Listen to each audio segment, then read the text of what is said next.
Ah, gusto ko kayong bitinin dito, guys. Di ba? Hi guys, once again, welcome back to my channel and welcome back to Chloe TV. Ayan, isang mapagpalang araw po sa inyong lahat, sang sulok man kayo ng mundo, and happy Sunday po sa ating lahat. So for today's video nga po guys, dito na naman po tayo sa another day and another reaction video tayo sa ating EDC ngayon, no? Alam kong huli na tayo guys, pero sabi nga nila it's better late than never. And namimiss ko rin po yung EDC kasi medyo matagal-tagal na po tayong hindi nakapag reaction video dito sa EDC. So ngayon, wag nating palampasin to guys. Balikan natin yung mga nakakakilig na moment kung saan nga po hinalikan ni Papa Eds ang kamay ni Baby Beyonce. So marami talagang kinilig dito guys, no? Kung babasahin niyo po yung mga comment doon sa comment section, talagang grabe, ang daming nasiyahan, ang daming natuwa. Kasi it's finally talaga, makikita na talaga natin yung in love na sila sa isa't isa. Ayun. So wag na natin patagalin pa guys, no? Pero bago tayo magsimula at bago natin ipagpatuloy ang ating reaction video sa araw na to, baka meron pa sa inyo ang hindi nakapag-subscribe dito sa ating munting channel. Please don't forget to hit the subscribe button. Isama nyo na rin po notification bell para every time mag-a-upload po tayo ng panibagong reaction video, updated po kayo. At higit sa lahat, huwag din natin kalimutan, palaging suportahan ang pinakaama ng Kalingap, si Kuya Bal Santos Matubang, si Ate Edna Vlog, si Kalingap Rab, at syempre si Jack Matubang. Suportahan din po natin ating Keyboys, Kalingap Partners, at ang ating mga charity vloggers sa Pilipinas. So wag na natin patagalin to guys. Alam ko excited kayo. And ako rin sobrang excited din po ako kasi hindi ko alam kung pang ilang beses ko na ba siyang nakita, pero talagang grabe, sobrang nakakakilig itong part na to, kaya dito tayo magsimula sa ating reaction video. So handa na ba kayo guys? Tara, let's go! Full screen lang natin to. Ang ganda nga. Ganda. Ay grabe, ang ganda ng view dito guys, no? Ang taas pa ng Christmas tree nila. Oo, ang ganda. Ang ganda talaga sa Baguio, no? At saka napakalamig pa daw. Ganda naman talaga. Kaya nga po. Sana mas tumagal pa tayo dito ng konti, no? Para ano? Ma-enjoy pa natin ang Baguio. Wow. Ano, okay lang po sa'yo? Gusto mo talaga makasama ng matagal si Beyonce, no? Kaya gusto mo magtagal dito, Papa Eds. Parang ganon. Ano, suot ko tong jacket, hindi ka man nilalamig. Oo, para di ka lamigin, no? Ayos lang, titingin ka na lang. Baka magkasakit ka. Ay, concern sa isa't isa. Sana all. Iba talaga guys, no? Pag in love, no? Palaging concern sa isa't isa. Alam ko. Naisip ka kasi ni mama mo palagi. Ganun dapat guys, yung mga gentlemen, no? So, dapat talaga, katulad ni Papa Eds, hindi niya napigilan na mag-alala. Baka kasi nilalamig yung Baby Beyonce niya. Alam ka sa akin. Mamaya, mapaano ka. Mapagalitan ako. Sabi, hindi kita inaalagaan. Sabi ko naman kay mama kung bahala sa'yo eh. Sana all. Ano dito, no? Sana experience mo ngayon sa Baguio. Yung alam mas maganda. Yung ngayon ba o yung dati? Parehas naman po, pero mas maganda ngayon. Ay, mas maganda daw ngayon kasi mas lumalalim na yung nila, pag-iibigan. Parang ganon. Napakaganda ni Beyonce dito guys, napakasimple lang niya pero grabe, napakaganda niya, no? Para siyang totoong artista talaga. Napakatangka din ni Beyonce, Daming kasama. Dami kasama. Ay, sana all. Ang ganda ng mga ngitian nila ngayon, Mamaya. Tapos kasama ka. Bakit pinawi? Bakit pinawi? Totoo ba yan? Hindi ba yan pambubola? Baka naman, binubulan mo naman si Papa Eds Beyonce. Maganda ang no? Saya dito. Pero totoo yun. Kaya wala sila nagkakasaya, no? Masaya din. Masaya ka dito kasama ako. Loner pa naman ako. Iniisip mo yata. Parang kakaiba yung tingin ni Papa Eds dito ngayon, ah.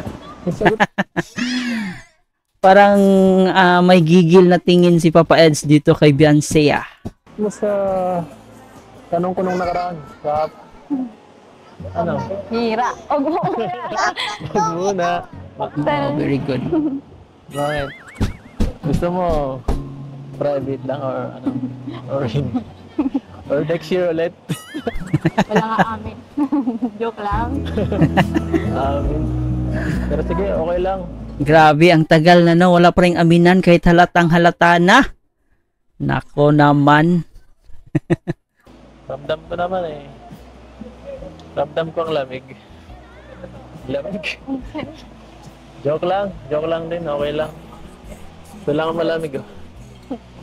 Ito lang ang malamig. Oo, babay dito. Ha? Ay, ito na. Hawak kamay na. Ito yung mga inaabangan na eksena ng ating mga Solid EDC fans. Ito yung pinaka the best moment dito sa part 54, guys, no? Alam kong marami talaga ang kinilig dito. Lalong-lalo na po yung mga senior citizen natin na sobrang napakasulit magsuporta dito sa ating EDC. So ito na yung time nyo, guys. Nakakakilig na moment ng EDC.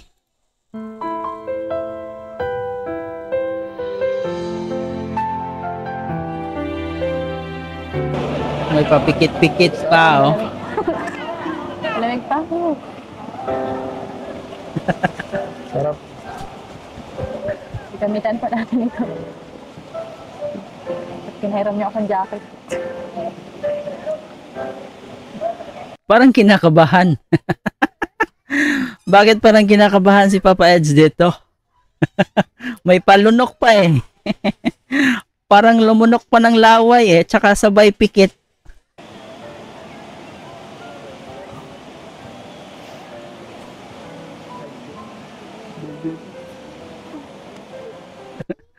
Parang may meaning yung tawa dito. Tingnan nyo, guys. May meaning yung tawa ni Papa Eds dito kay Beyonce, di ba?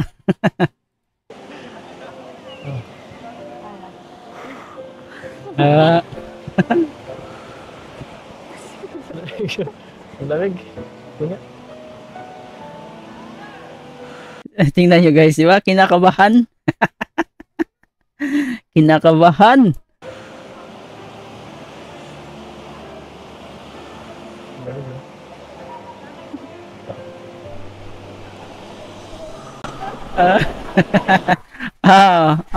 Gusto ko kayong bitinin dito, guys.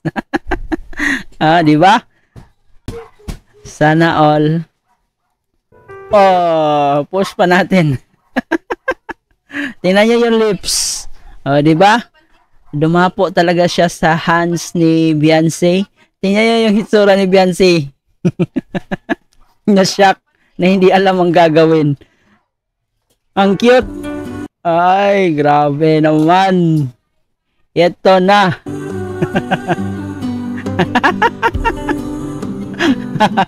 Na-shock. Tingnan niyo yung mata ni Beyonce. Shock na shock sa ginawa ni Papa Eds.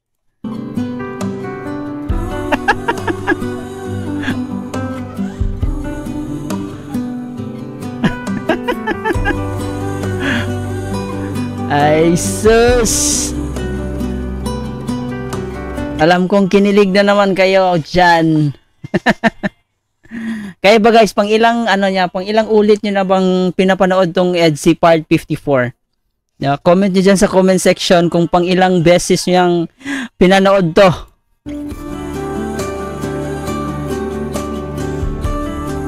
Uy. Bakit may pa-walk out? Nabigla eh. Ba't naman kasi binigla?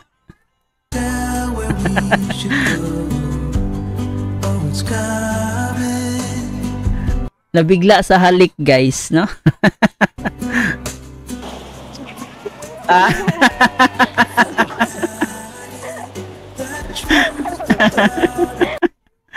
Ay. Bye muna daw.